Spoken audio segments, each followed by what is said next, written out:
wabarakatuh.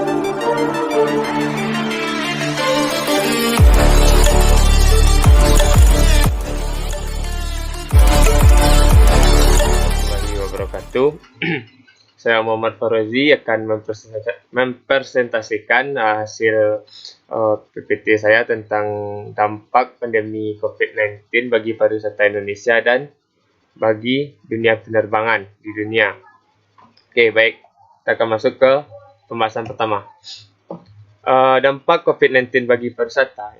Sejak adanya instruksi menjaga jarak sosial dan gaung beraktivitas di rumah saja, sektor pariwisata menjadi lesu. Bahkan, kelesuan itu sudah dirasakan sebelum Indonesia mengumumkan ada pasien positif corona pada awal Maret 2020 lalu. Kemudian, dunia pariwisata menjadi sektor yang terdampak pertama kali dengan potensi kerugian pendapatan devisa nasional mencapai 2 miliar dolar Amerika Serikat.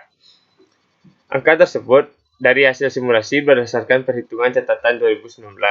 Ada 2 juta turis asal Tiongkok yang berkunjung ke Indonesia dengan rata-rata lama tinggal 6 hari dan menghabiskan 157 dolar per orang per harinya. Terang peneliti Pusat Penelitian Ekonomi atau LIPI, Pangki Tri Febriansyah dalam siaran pers. Dampak virus corona pada laju ekonomi Indonesia 2020. Kemudian, selain yang tadi, di Indonesia terdampak 3 destinasi favorit yang terdampak corona. Yang pertama itu ada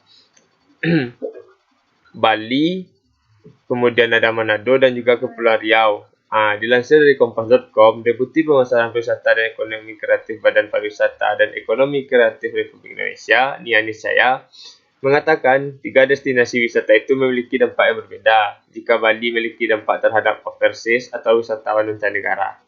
Karena kita tahu bahwa Bali merupakan pilihan wisata mancanegara, jadi tidak hanya wisatawan Cina saja, tapi juga wisatawan negara lainnya. Kemudian, selain dari penurunan pengunjung dan devisa, efek dari pandemi COVID-19 ini juga sangat dirasakan oleh pelaku pariwisata. Saat ini di Indonesia telah banyaknya PHK yang dilakukan perusahaan karena pandemi COVID-19 ini.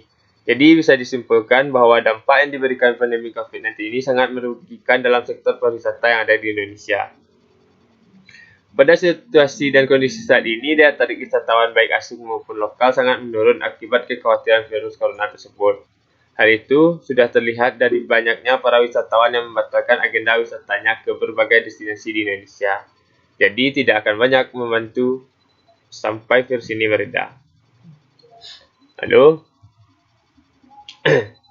berdasarkan pernyataan dari Sari Lenggogeni pada republika.co.id tersebut, kita mengetahui bahwa rasa kekhawatiran dan ketakutan wisatawan akan penularan virus corona membentuk persepsi dan sikap wisatawan dalam memutuskan niat atau perencanaan perjalanannya. Jadi wisatawan tersebut sangat takut akan penularan virus corona ini, maka rata-rata mereka memutuskan atau membatalkan niat perjalanannya.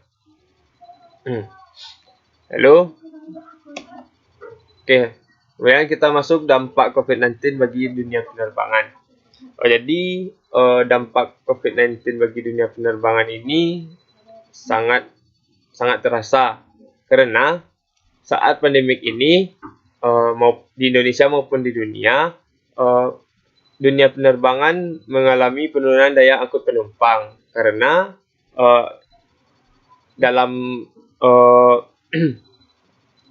dalam saran dari WHO, setiap manusia harus melakukan physical distancing atau jaga jarak. Jadi biasanya di pesawat berisikan 150, sekarang hanya setengah dari kapasitas tersebut. Di sanalah yang membuat daya angkut penumpang maskapai-maskapai itu menurun. Dan juga banyak maskapai-maskapai penerbangan atau wisatawan membatalkan penerbangan karena COVID-19 ini. Dan untuk info yang terbaru, penerbangan ini yang ada di Indonesia untuk saat ini sampai batas waktu yang belum ditentukan, tidak diperbolehkan maskapai-maskapai atau melakukan penerbangan. Dan kemungkinan akan banyak maskapai yang rugi dan juga bisa bangkrut, seperti karena tidak adanya penerbangan, atau karena dia tidak diperbolehkan beroperasi. Kemudian juga akan terjadi pemecatan karyawan dan lain-lainnya. Oke, sekian dari penjelasan saya. Apabila ada kurang atau salah, mohon dimaafkan. Wabillahi taufiq wal hidayah. Wassalamualaikum warahmatullahi wabarakatuh.